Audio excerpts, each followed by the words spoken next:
আসসালামু আলাইকুম। অন্য মঞ্চের আলাপচারিতায় আপনাদের সকলকে আমন্ত্রণ জানাচ্ছি। আমাদের আলাপচারিতায় আজ আমাদের অতিথি হিসেবে আছেন নদীরক্ষা কমিশনের সাবেক চেয়ারম্যান ডক্টর মঞ্জুর আহমেদ চৌধুরী। ডক্টর মঞ্জুর আহমেদ চৌধুরী, আপনাকে আমাদের অনুষ্ঠানে স্বাগত জানাচ্ছি। ধন্যবাদ।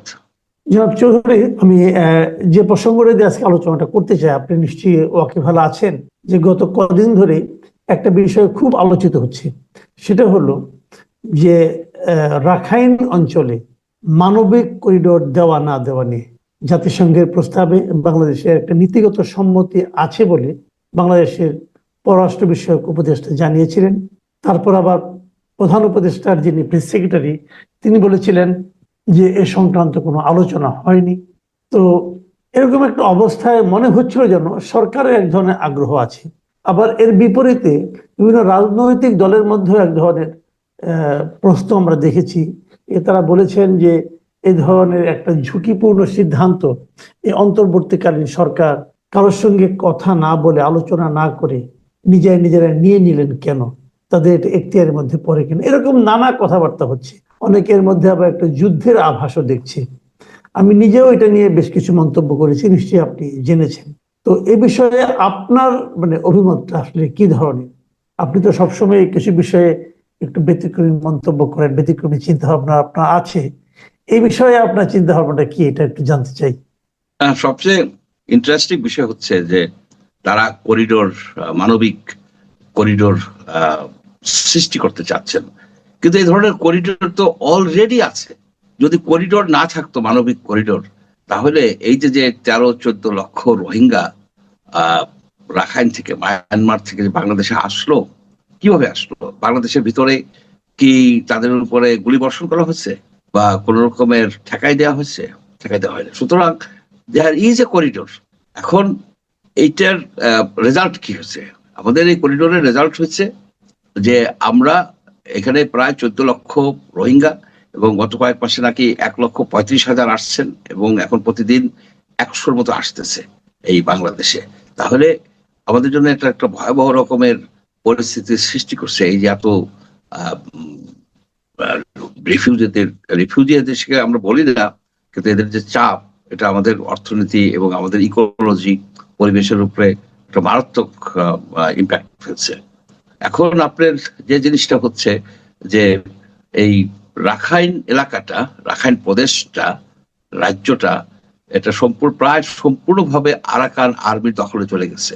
শুধুমাত্র মোনাং দ্বীপ এবং সিত্তুই, যেটা অ্যাকচুয়ালি আরাকান, আকিয়াব, এবং আপনার চিয়োকফে বলে একটা জায়গা একদম দক্ষিণে, যেখানে চাইনিজরা তেল গ্যাস উত্তোলন করে, পোর্ট তৈরি করছে, এই 3টে জায়গা বাদে সম্পূর্ণ জায়গাটাই আপনার, আর কিছুটা হাইওয়ে বাদে সম্পূর্ণ জায়গাটাই আপনার আরাকান আর্মির হাতে চলে গেছে। এখন আরাকান আর্মি কিন্তু এই আমাদের রোহিঙ্গাদেরকে তারা খুব একটা পছন্দ করে না। ইনফ্যাক্ট তারা একটু বৈরী ব্যবহার করে, এখনো তাদেরকে জোর করে আপনার শ্রমিক হিসাবে কাজ করায়, তাদের উপর অত্যাচার করে, যার জন্য এইসব লোক চলে আসতেছে। এখন এই করিডোরের কথাটা আসছে, তার সাথে কিন্তু আরেকটা বিষয়ও আছে জড়িত, যে আমেরিকানদের একটা উৎসাহ আছে। সেটা কিন্তু আমরা আমেরিকানদের আনাগোনা প্যাসিফিক কমান্ডের যে হাই অফিসিয়ালসরা আসা যাওয়া করতেছে, এবং আমেরিকানরা যে একটা সিনেটে তাদের যে বার্মা অ্যাক্ট পাশ করছে, সেইটাও কিন্তু বিবেচনায় নিতে হবে। এখন আমেরিকানদের ইন্টারেস্ট কি? আমেরিকানদের ইন্টারেস্ট হচ্ছে যে চিয়াকফেওতে যে চাইনিজরা যে স্থাপনা করছে, সেখানে পোর্ট করছে, ওইখান থেকে আপনার মান্ডালায় হয়ে একেবারে ইউনান প্রদেশের কুনমিং পর্যন্ত যে আপনার গ্যাস লাইন, তারপরে আপনার তেলের পাইপলাইন, তারপরে আপনার এক্সপ্রেসওয়ে, হাই স্পিড ট্রেন, এগুলি কিন্তু তারা তৈরি করে ফেলছে। ইনফ্যাক্ট তাদের টোটাল এনার্জি রিকোয়ারমেন্টে, তেল গ্যাসের রিকোয়ারমেন্টের 7% এখন চেক ফিউ দিয়ে যায়। এখন চেক ফিউ ইম্পর্টেন্ট কেন চায়নার জন্য? যে চায়নার চোখ হোল্ড হচ্ছে, চায়নার সবচেয়ে একিলিয়াস হিল হচ্ছে যে Malacca, strait of Malacca, Singapore straight. এটা খুবই ন্যারো একটা জলপথ, সেখানে আমেরিকানদের কন্ট্রোলে আছে ওইটা, এবং ইন্ডিয়ানদের কন্ট্রোলে আছে। ওইটা যদি কোনোভাবে বন্ধ করে দেয়, তাহলে চায়না তার এক্সপোর্ট বা ইম্পোর্ট একেবারে বন্ধ হয়ে যাবে না, কিন্তু 80% তেলের সাপ্লাই বন্ধ হয়ে যাবে, গ্যাসের সাপ্লাই, আপনার এনার্জি সাপ্লাই বন্ধ হয়ে যাবে, এক্সপোর্ট করতে পারবে না। সেই জন্য কিন্তু তারা সবসময় তাদের একটা উদ্দেশ্য ছিল যে বঙ্গোপসাগর দিয়ে বা আরব সাগর দিয়ে তারা ভারত মহাসাগরে পড়বে, অর্থাৎ তারা ইউরোপ এবং মিডল ইস্টের জন্য তাদের যাওয়া আসার হয়। সেই জন্য তারা কিন্তু গোয়াদুয়ার, যেটা কারাকরম হাইওয়ে দিয়ে প্রথমে করছিল, ওটা ফেল করছে। ওটা ফেল করার কারণ হলো যে ওইখানে রাস্তা খুবই মানে সংকীর্ণ এবং বিপদসংকুল। এরা যখন এই চেক ফেতে এই লাইনটা পাইছে, এই তাদের যে অ্যাক্সেস পাইছে বে অফ বেঙ্গলে এবং তার থেকে ভারত মহাসাগরে, এইটা কি তারা ছাড়তে চাইবে? তারা কিন্তু ছাড়তে চাইবে না। আমেরিকানরা তাদের ইন্টারেস্ট হচ্ছে যে আরাকান আর্মিকে দিয়ে বাংলাদেশের সহায়তায় একটা প্রক্সি ওয়ার করে তারা সম্পূর্ণভাবে আরাকান দখল করে নেবে, সম্ভবত একটা নতুন রাষ্ট্র করবে, যাতে চাইনিজরা এদিক থেকে কোনো ইনফ্লুয়েন্স ঘটাতে না পারে। এবং আমরা যদি এই আমেরিকানদের সাথে মিলে এই কাজটা করি, তাহলে চায়না আমাদের উপরে ক্ষিপ্ত হবে এবং তারাও মায়ানমারকে দিয়ে প্রক্সি ওয়ার দিয়ে ছায়া যুদ্ধ করাইতে পারে। আমরা যেমন আরাকান আর্মি দিয়ে ছায়া যুদ্ধ করাতে চাচ্ছি, এটা আমাদের জন্য একটা ভয়ানক, একটা বিপজ্জনক অবস্থায় সৃষ্টি করবে। এটা একটা পসিবিলিটি, এটাও অল্টারনেটিভ আছে। এখন আমরা কি বসে থাকবো? আমরা যদি এই করিডোর বলেন বা হিউম্যানিটেরিয়ান প্যাসেজ বলেন, এগুলো যদি আমরা না করি, আমরা জাস্ট চুপচাপ বসে থাকি, তাহলে আরাকান আর্মি যখন সম্পূর্ণভাবে আরাকান দখল করে নেবে এবং তাদের যে সিভিল অ্যাডমিনিস্ট্রেশন তারা গড়ে তুলতেছে, সেখানে তো রোহিঙ্গাদের কোনো অবস্থান নাই, তাহলে সকল রোহিঙ্গা চিরকালের জন্য তাদের জন্মভূমিকে হারাবে। বাংলাদেশ এই রিফিউজির 20 লক্ষ রিফিউজি নিয়ে তাদের টানতে হবে।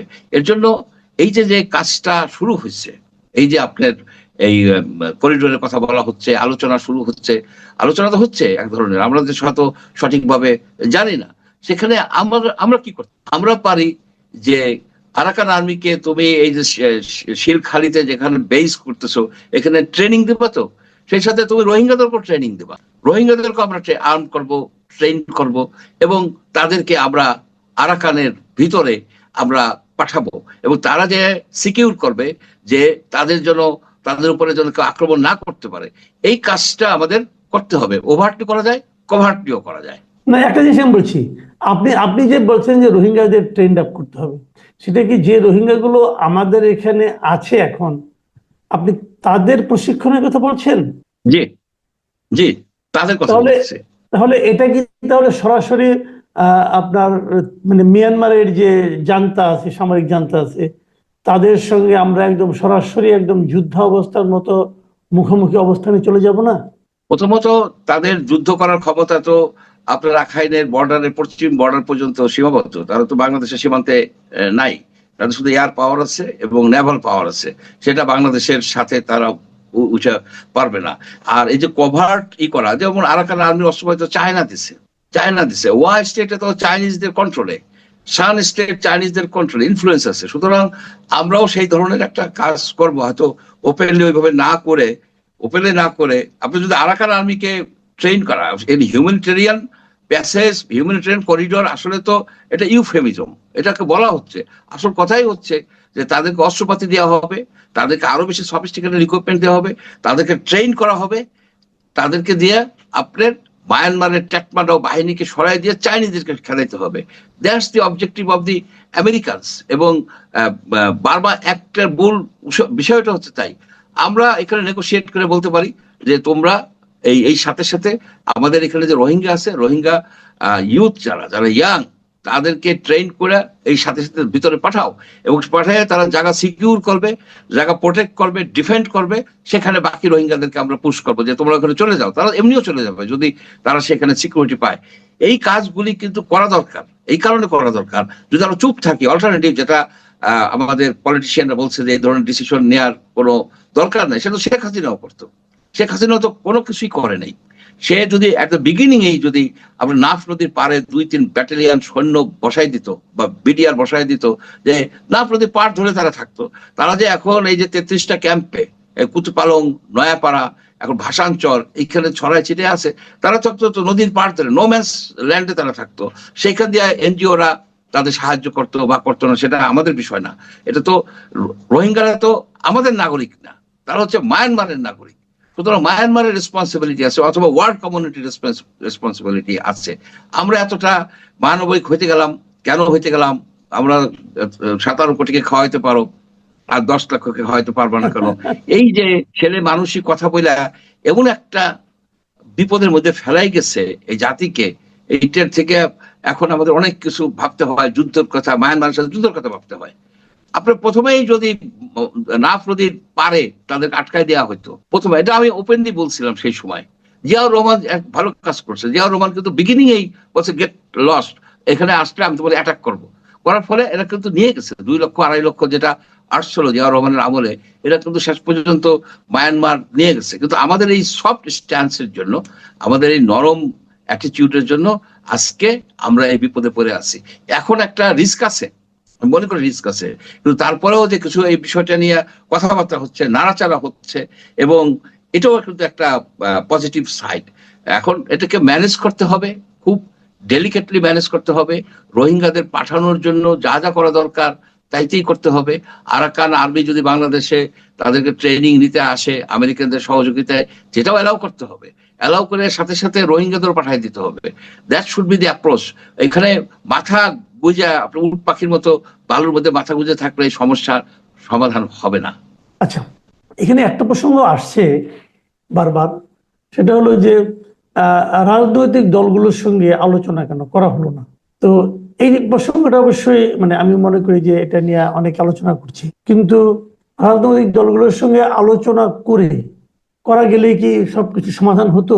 অথবা উল্টো ভাবে অনেকে আবার এই ধরনের কথাও বলছেন যে যদি এই করিডোর দেওয়া হয় এবং সেটাকে কেন্দ্র করে যদি একটা যুদ্ধ অবস্থা তৈরি হয়, তাহলে কি একটা, অনেকে যে বলা বলি করছিল যে এই অন্তর্বর্তীকালীন সরকারকে দীর্ঘদিন ক্ষমতায় রাখার যে একটা প্রোপাগান্ডা চলছিল, এক ধরনের প্রচেষ্টা চলছিল, সেটা কি বাড়তি কোনো সুবিধা পাবে? আপনি দেখেন যে রাজনীতিবিদরা বলতেছে এত বড় ডিসিশন কেন এই সরকার নিচ্ছে, তাদের পার্লামেন্টে ডিসিশন হওয়া উচিত, এটা তারেক রহমানও বলছেন। কিন্তু বাংলাদেশ আর্মির যে কন্টিনজেন্ট গুলি, ব্যাটালিয়ান আপনি সুদানে পাঠান, মালিতে পাঠান, আপনার বিভিন্ন জায়গায় পৃথিবী পাঠান, যুদ্ধক্ষেত্রে পাঠান, যুদ্ধক্ষেত্রে আপনি পাঠাচ্ছেন, সেখানে তো আপনি পার্লামেন্টের কথা বলেন না।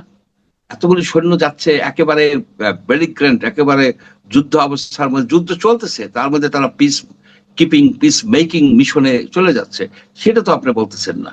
এইখানে পলিটিশিয়ানরা দাবি করতেই পারে, কিন্তু তাদেরকে তো আপনার সিক্রেট কনফিডেন্সিয়াল ব্রিফিং এ দেওয়া যায়। যেসব পলিটিক্যাল পার্টি সংসদে, তাদের গত 3-4টা সংসদে বা সংসদে কোনো সময় যাদের রিপ্রেজেন্টেশন ছিল, সেই সব পলিটিক্যাল পার্টি, বিশেষ করে জামাত, বিএনপি, জাতীয় পার্টি, এরকম আর 2-4টা পার্টির যারা হেড, যারা আপনার সেক্রেটারি, প্রেসিডেন্ট, তাদেরকে নিয়ে কনফিডেন্সিয়াল সেশনে তাদেরকে ব্রিফিং করা যায় এবং টাইম টু টাইম করা যায়। এটা করলে শোভন হইতো, তারাও জানতো যে কোথায় কি হচ্ছে, আমাদের জাতীয় স্বার্থ কোথায় নিহিত। এবং আমরা যদি চুপচাপ থাকি, এখানে বিষয়টা হচ্ছে 2টা দলে ভাগ হয়ে গেছে। একটা দল বলছে তোমরা এর মধ্যে যাবা না, এটা যাচ্ছ ইলেকশন পিছানোর জন্য। আর একটা দল তো না, সরকার বলতেছে যে এটা আমাদের যাওয়া প্রয়োজন, না গেলে আমরা একটা গোল্ডেন অপরচুনিটি হারাবো রোহিঙ্গাদেরকে ফেরত পাঠানোর। এটা হচ্ছে। সুতরাং এইখানে এই যে ইলেকশনের কথা বলা হচ্ছে, ইলেকশন তো সহসায় হবে এটা আমি মনে করি না। সহসা ইলেকশন হবে, এবং ডক্টর ইউনূস যেটা বলছেন যে জুন মাসের মধ্যেই ইলেকশন হবে, কাট অফ পয়েন্ট জুন হচ্ছে ভাদ্র মাসে ইলেকশন হয় না, ভাইসে যায় দেশ, বৃষ্টি হয়। এখানে একবার মাত্র জুনের ইলেকশন হয়েছে, একটা ইলেকশন হয়েছে জুনে, 12টা ইলেকশনের মধ্যে মাত্র ওনলি 1 ইলেকশন হয়েছে। তাও কি বাধ্য হয়ে 1996-এ যখন 15 ফেব্রুয়ারির ভুয়া ইলেকশন হয়েছিল, সেই ইলেকশন বাতিল করে কেয়ারটেকার আন্ডারে জুনে হয়েছে, বাকিগুলো হচ্ছে ড্রাই সিজনে হয়েছে। শেখ হাসিনার আবার প্রেফারেন্স ছিল আপনার ডিসেম্বরে, 25শে ডিসেম্বর থেকে ওই ফার্স্ট অফ জানুয়ারি, ওই সময় সারা ওয়েস্টার্ন কান্ট্রি সব ভ্যাকেশনে থাকে। ওই ভ্যাকেশনের মধ্যেই কিন্তু উনি গত 3টে ইলেকশন করছে, আপনারা যদি খেয়াল করে দেখেন। ভ্যাকেশনের মধ্যে করলে কি আপনারা যে পিস এই ইলেকশন অবজারভার আসতে পারে না। সুতরাং অনেক ক্যারিকেচার, অনেক কিছু হয়, কিন্তু ড্রাই সিজনে ইলেকশন হইতে হবে। এবং জুন মাসে তো ইলেকশন করা সম্ভবই না, প্লাস সেখানে বাজেট দেওয়া হয়। ইলেকশন যদি হয় আগামী ফেব্রুয়ারির মধ্যে, আগামী বছর ফেব্রুয়ারি ম্যাক্সিমাম মার্চের মধ্যে ইলেকশন করে ফেলতে হবে, এই একটা ইসের। আর একটা কথা হচ্ছে যে পরিস্থিতি প্রিভেইলিং, যে পরিস্থিতি, যে আইন শৃঙ্খলা পরিস্থিতি, জায়গায় জায়গায় মারামারি হয়, আপনার আওয়ামী লীগের যেসব লোকজন মানে অপরাধ করছে, নানাবিধ অপরাধ করছে, অপরাধ করে তাদেরকে তো আপনি অ্যারেস্ট করতে পারছেন না বা করছেন না। গ্রামের দিকের, মফস্বলের দিকের তাদের নামে কেসই করতে পারে না কেউ। এত প্রভাব, তাদের টাকার প্রভাব, অস্ত্রের প্রভাব, তাদের জনবলও আছে।